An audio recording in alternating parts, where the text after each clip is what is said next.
پھر کیچڑ، ٹھیک ہے۔ ان کی ترتیب جو ہے وہ یوں ہوگی: انتظار، تبدیلی، خدمت، سیوریج، کیچڑ۔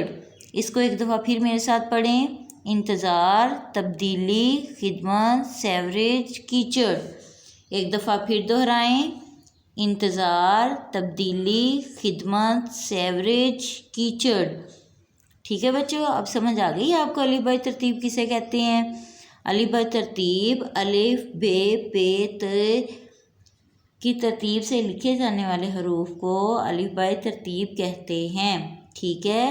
اور یہی ترتیب جو ہے وہ آپ نے ہوم ورک بھی کرنی ہے، اسی طرح جو ہے وہ آپ پھول بنائیں اور ان کے اندر یہ الفاظ لکھیں، پھر آپ نے جو ہے وہ ان کو ترتیب سے لکھنا ہے اس طرح، ٹھیک ہے بچوں۔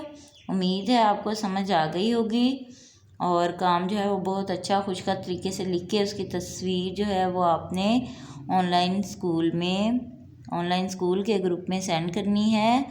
اور اسی طرح جو ہے وہ اللہ تعالیٰ سے دعا ہے وہ آپ کو اپنے حفظ امان میں رکھے، اپنا بہت سارا خیال رکھیں، اپنے بہن بھائیوں کا خیال رکھیں، اپنی امی جان ابو جان کی خدمت کریں، ان کی بات مانیں، SOPs پر عمل کرتے رہیں۔